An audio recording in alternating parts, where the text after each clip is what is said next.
Hello everybody, welcome along. My name is Benjamin Bloom. This is the Benjamin Bloom Football Channel. Please leave your bias at the door. This is the dearly departed show. We are previewing you fixtures ahead of game week number 7 in the Premier League for our dearly departed teams, the ones who've escaped my Championship channel over the past couple of years. We're talking Villa, Sheffield United, Leeds, West Brom and Fulham. Before we get into the games, and there's only 4 of them this week because we've got another dearly departed derby. Quick thank you to our sponsors, Fan First. Go and get involved at www.fanfirst.co.uk, a user-generated rating site. Go ahead and rate your team's players, manager, even the referees and the entertainment out of 10. And as ever on the dearly departed show, we thank Mr. J. Coyle, who's had a birthday this week, and I think he's got a bit of a sore head after that. He says, dearly departed, also known as Ben, couldn't bear to lose us, and he's very boldly gone for a picture of Pat Bamford on his slide there. So thank you to Fan First, and thank you to Jay. Right, let's get into these fixtures. So, 4 games this week for the dearly departed. If we have a little scan down the list there, Wolves Palace, not interested. Sheffield United, Manchester City we have. Burnley, Chelsea, Liverpool, West Ham. Villa play Southampton. There's Newcastle, Everton, Manchester United, Arsenal, Spurs, Brighton. And then it's a dearly departed Monday night, and it will be on the channel. Fulham versus West Brom in another dearly departed derby. And Leeds United versus Leicester City on the Monday night.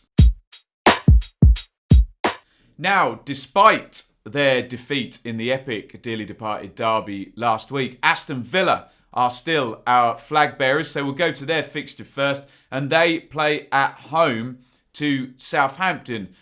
Villa, well, it's all about reacting quickly now to a defeat, putting it behind you, because big picture, 5 games, 12 points.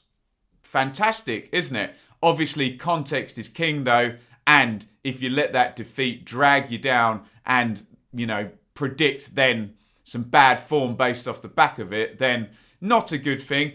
Southampton, all of their points seem to have come in the last 4 games. So they've bumped up nicely to 7th in the table. And 3 wins and a draw in the last 4 is a Villa-esque nice splurge of sort of 10 points in those last 4 games. Let's have a look at the fixtures there. We'll look at Southampton on the right first. Obviously there, look at that in the recent fixtures that are up there. A big defeat against Tottenham, but then nice away win at Burnley. Never an easy place to go, is it? A victory against the dearly departed West Brom. And then 4 points from games against Chelsea, who, big club, and Everton, who had won all their games up to that point, or won all and drawn against Liverpool, hadn't they? So Southampton in a nice little spot of form after a bit of a poor start. As we mentioned with Villa, just the crazy, ridiculous start. 4 straight victories, including 7-2 against Liverpool. Glorious stuff. But I suspect in the heads of Villa fans, is it a come down after that Leeds game? They will hope not. This is what both sides did in terms of personnel in the last game. We'll obviously focus on our team, which is Villa here. And I don't expect there to really be any changes. I'll be corrected based on injuries. But it looks like, and we've said this a few times on the channel, Dean Smith has found a nice solution here. And I know he was talking about the possible return of Heaton, the goalkeeper. But I don't see a lot changing there, especially given Martinez came in for such an amount of money. Cash has come in and done well. Konza and Mings look good together. Target in there is making the left-back position his own. Then Douglas Luiz with John McGinn next to him looks nice, doesn't it? And Grealish with Barkley then a little bit further forward to help him.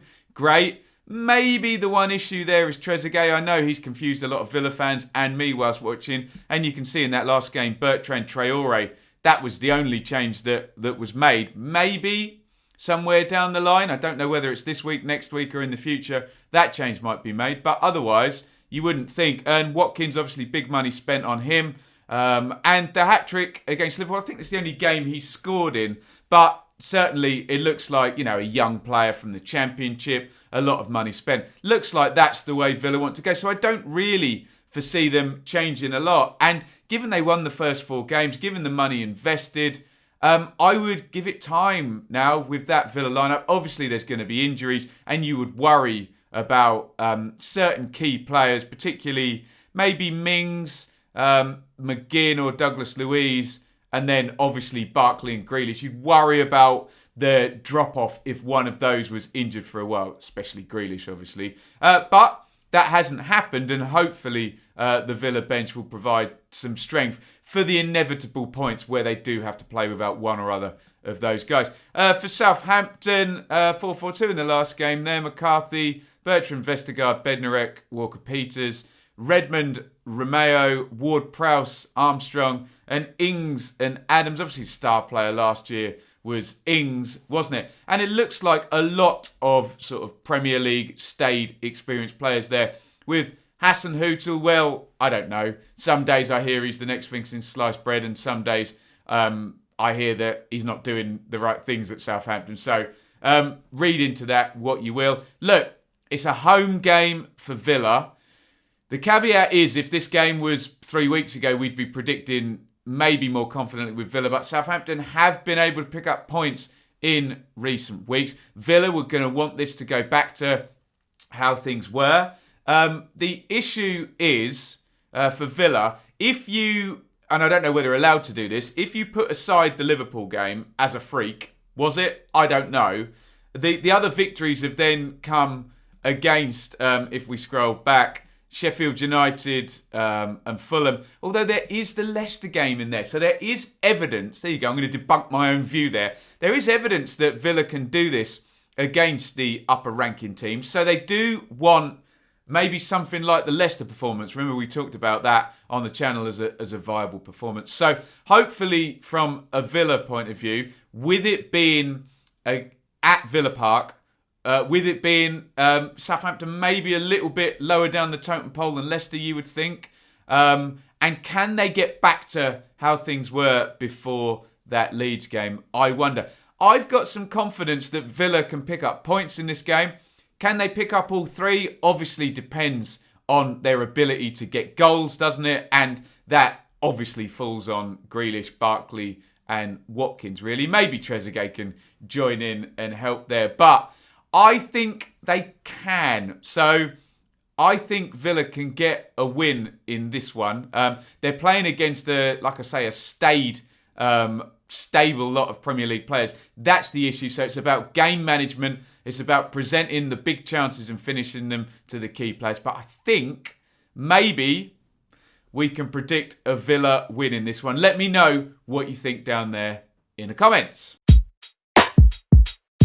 Next up on Monday night, and we will be doing a watch along for this one, so please come and join, always great fun there, is Leeds United versus Leicester. And we just spoke, we've got a good barometer for this because Villa played Leicester and Villa beat Leicester. So we've had that barometer used. And we are thinking of, and this is I suppose flattering for Leeds because Villa have already been up a season, we are thinking about both Leeds and Villa in terms of being competitive in every game, really. Obviously, they're going to come a cropper against some of the bigger teams just, through the disparity in quality.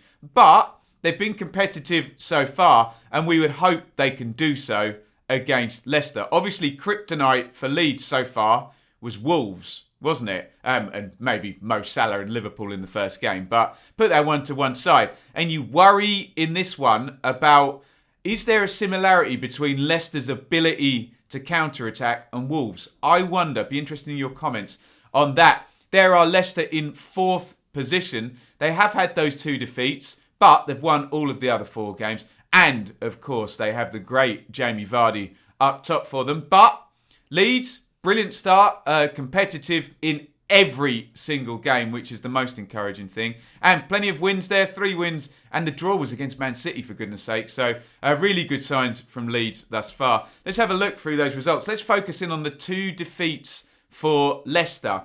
And annoyingly, from a Leeds point of view, they came against West Ham and Villa, where perhaps those teams manage to turn around quickly and catch them. Leeds are not going to play like that, are they? Leeds are going to be front foot. They're going to go at them. I wonder how good a matchup this is for Rodgers as opposed to Bielsa. In terms of Leeds, we've been very enthusiastic. I've wanted to put aside the first two games because I think they're a bit mad, the 4-3s. And then lots of good signs of viability since winning a tight game against Sheffield United. Going toe-to-toe with Pep Guardiola and Man City.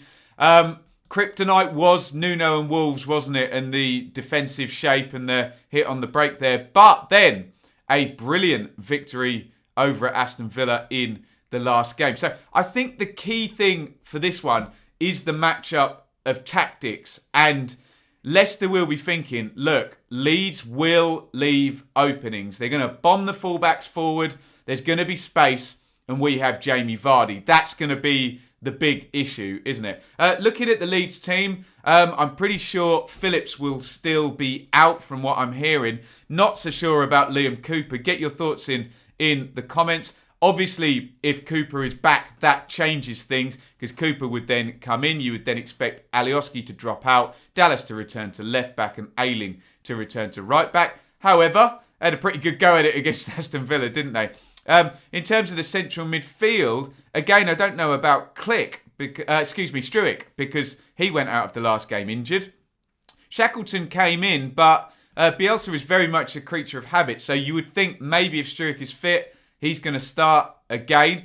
The rest of the team kind of picks itself with Harrison, Costa, Rodrigo, Bamford and Klich. They're all likely to start.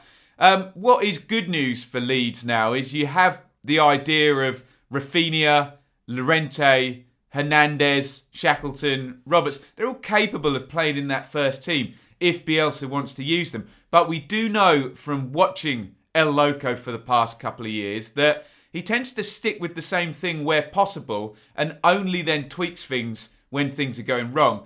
Obviously, the caveat to that is that Pablo Hernandez is one of the players we're talking about who's been so good for Leeds.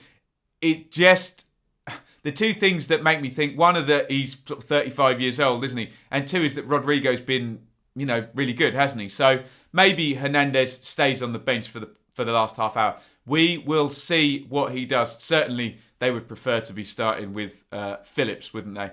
In terms of Leicester, well, you can see that Jamie Vardy was back for the last half an hour, and go figure, he scored the winner against Arsenal. Look out for the wing-backs, Justin and Castagna. In fact, that'll be a really good battle down the sides of the pitch. And I'm not comparing Leicester like for like with Wolves, but there is an element that they can turn things over quickly and counter. They did in the Arsenal game and got the victory. That would be worrying. Those teams are going to be the ones. It's almost like Leeds will be better against teams like Liverpool and Man City than they will against teams like Wolves and Leicester, who have got that ability to quickly snap and lull you in. And, just Vardy has just proven over years now of being able to just punish teams, hasn't he? Obviously, we haven't even mentioned the likes of Barnes, who are good at that as well, and players like James Maddison and Tielemans as well. Lot of quality in that Leicester team. With that being said, I don't think this is a good matchup for Leeds in terms of actually getting the victory, but I think it's a good matchup in terms of them scoring. It's just, can they keep the clean sheet without Phillips? And can they cope with those quick transitions of Leicester? Be interested to get your thoughts in the comments. Remember, please leave your bias at the door. Leicester have some serious players in terms of Premier League quality, but Leeds have already gone against Salah and De Bruyne and Grealish and fared fairly well in those games, haven't they? So will they be scared of Vardy and Maddison? No reason to be, have they? I'm going to go for a draw in this one, but I do think both teams are going to score. Can they shut out the quick transition and Jamie Vardy? Let me know your thoughts down there in the comments. Next up, a big one. A very, very big one in dearly debated terms. It's Fulham versus West Brom. And by God, one of them really, really needs a win. You can see there, Fulham down in 20th. West Brom just above the relegation zone in 17th. Both without a victory, though. And are we going to get another situation like we did in the Fulham-Sheffield United game where we get an unhelpful draw? Or are we actually going to get a victory in this one for one of these teams? They both really, really need it, don't they? More signs of viability at West Brom. And I did do the watch along for their game against Brighton. And we will be doing this game. So do come along and check that out. Less so at Fulham. But look, the trend is slightly upwards now. And we'll talk about why in just a second. Let's talk about West Brom first. And I mean, 3 draws in the last 4. That's competitive. Just missing the vital cog wins. 3-pointers. You know, if it's going to take you 4 games to score every 3 points, that's not viable when you can do it in 1 game this week. Hopefully from a West Brom point. Although we're double biased here. 2 dearly departed teams. So for either team's point of view there. Looking at West Brom on the right-hand side there. Obviously, poor start there. 8 goals conceded. Mad game against Chelsea where they could have won. They could have lost. They were 3-0 up. But, look at the game state. They could have lost, couldn't they?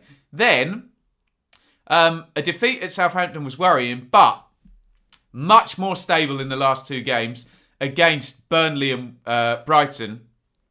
And good fight back, I thought, in the second half down at Brighton. The only issue is now, in terms of the big picture and possibly West Brom avoiding relegation, you'd be looking at some of those games thinking, want 3 points against Burnley, want 3 points against Brighton. They're probably going to be direct rivals and there are going to be harder games. And in terms of Fulham, well, bad start as well for them and 10 goals down in the first 3 games there. Then much tighter, but obviously Roy the boy did a job for Crystal Palace in the last game. And just that 1 point against Sheffield United and how they are regretting that missed penalty from Mitrovic in that game. Now, let's look at the Fulham lineup. I've accused Scott Parker of throwing a lot of stuff at the wall and hoping something sticks recently. Well, it looks like it's starting to stick now. Adarabioyo and Reeve ahead of Areola in goal with Iain and Robinson in a back 4. So the system's been changing, the shape's been changing. Is he now settling on players now? Obviously, Ruddock has been bombed out. Hector has been bombed out. Adoy, even playoff final hero Joe Bryan has been bombed out. He's got to start to stick with something now and let it develop and hopefully blossom from a Fulham point of view. Lamina started with Kearney and Anguissa. Maybe that gives a bit of protection, a bit tighter with Lamina and Anguissa. And Kearney obviously got the goal, didn't he? Can operate a bit further ahead. Lookman has been a great arrival. He's been really good. That's a one bright spot for Fulham this season. Loftus-Cheek has quality. So does Mitrovic. So is Parker now just going to stick with this and hope, look, sink or swim now. You've got to stick with something in the end. If you keep rotating all season, it's not going to work, is it? The wins aren't going to come. The stability is not going to come. So maybe he does. But very much a sense that some of the stars of last season, and even, look, I watched Knockout playing for, not that he was a star, but Knockout playing for Forest the other night, for goodness sake. Very much a sense of the squad that got Fulham up is not going to be the squad that's going to try and keep them up. In terms of West Brom, again, working towards things becoming more stable. And again, some of the players that got them up not being used. Although Semi Ajayi did come in next to Ivanovic ahead of Sam Johnston. Don't know what's happening with the Higazi thing. Bilic wasn't happy. Higazi played and then all of a sudden he was gone. So Ajayi, one of the stars of last season, does come back in. Townsend and Furlong in there ahead of maybe Gibbs and O'Shea. Livermore sitting. Don't know where Sawyers is. I assume he's injured, a star of last season. And then Gallagher and Kravinovic starting in the last game. Diangana, Pereira and Grant are the key guys. But it was the substitution and going a little bit more attacking, getting Pereira a bit more central and bringing on Callum Robinson that did for West Brom in the last game. That really, really helped. I feel that in a 4-1-4-1 with Diangana and Pereira too wide, your best threat can be, especially with Brighton's wing-backs and centre-backs then behind them, it quashed them out. And as soon as Matt Pereira got in that central position, things started to happen. So maybe I'm an advocate more of last season 4-2-3-1 or however, do the 4-1-4-1 but get Pereira or Diangana central, at least one of them, and that can do the damage.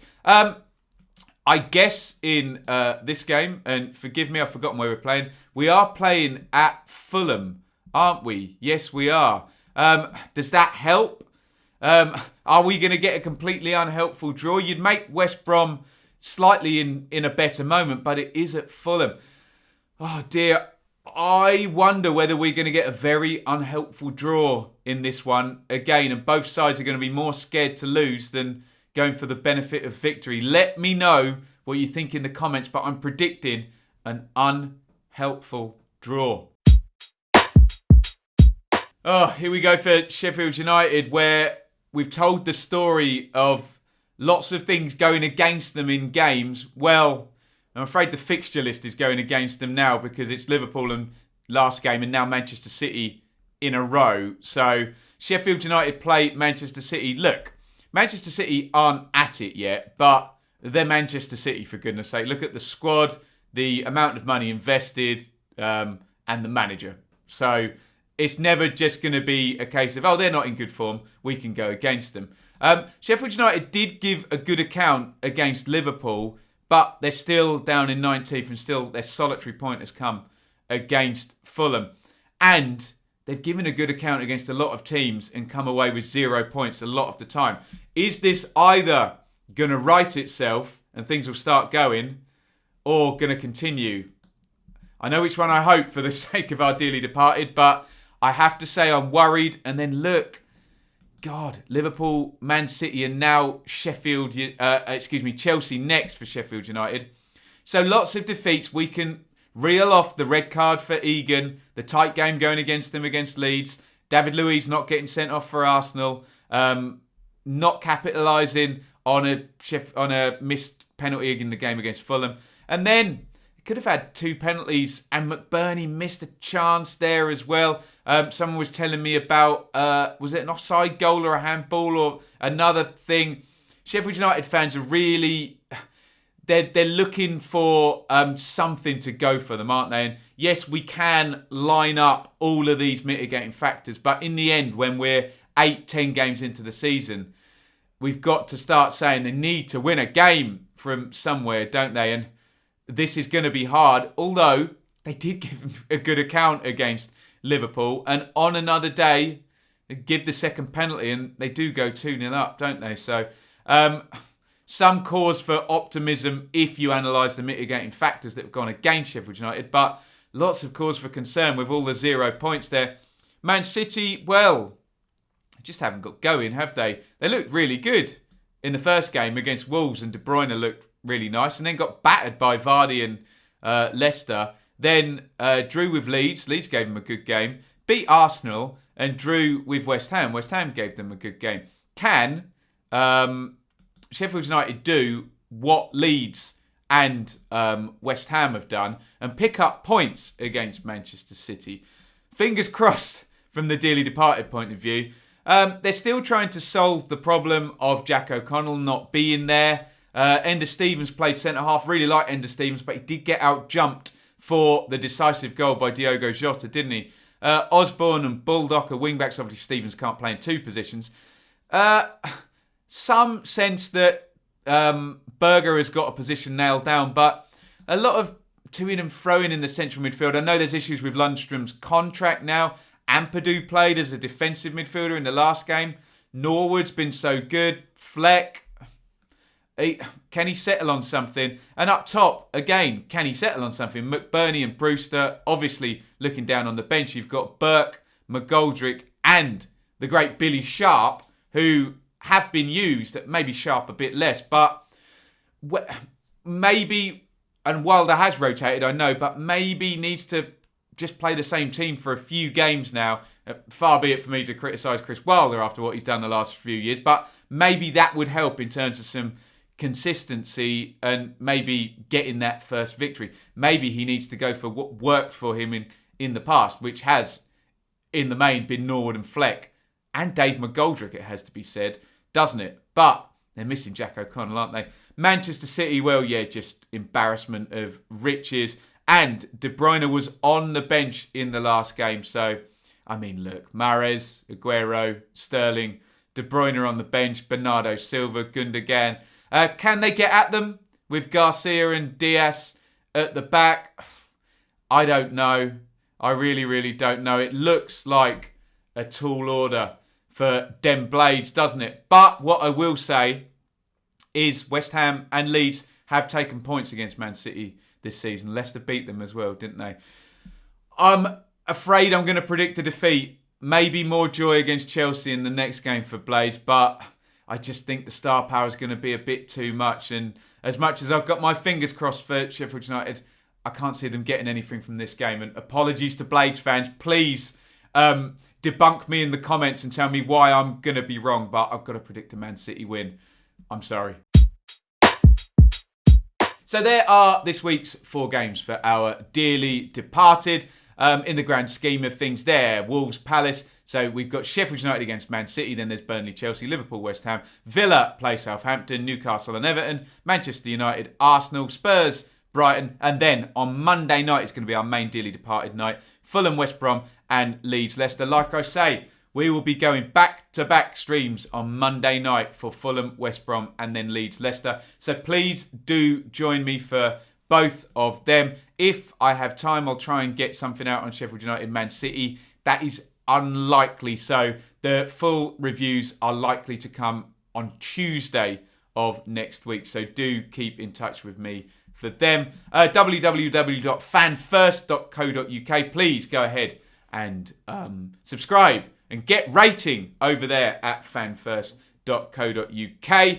And thank you again to Jay Coyle, dearly departed, also known as Ben. Couldn't bear to lose us. Thank you to Jay, who is our fan sponsor. Remember, with this dearly departed series, I have been really, really engaged on all of these clubs in the Championship. I do require a bit of your help, just on the basis I don't cover all Premier League teams. I cover all Championship teams. So please do get your comments in, helping me out with any extra info you can give me. Covering 30 teams is quite tricky this year, especially with Ipswich in League One. I'm across 3 divisions now, so help me out rather than moan at me if I do get miss anything out. As people like to say, Ben, you missed this out or whatever. I'm trying. I'm really, really trying. Get involved in the comments. Like I say, leave your bias at the door. And I will see you on Monday night for the watch-alongs, and then we'll do the full Dearly Departed review throughout the day on Tuesday. Over and out. Thank you so much for watching. If you enjoyed this video, please hit the like button to see more videos from this channel. Hit the subscribe button and to be notified every time we upload. Ring the bell for those notifications to come through on your device. If you really want to support the channel and me as a content creator, I will be eternally grateful if you head over to the merch store and grab something, or support over on Patreon, patreon.com/Benjamin Bloom. Thank you for your time. Go and watch another video.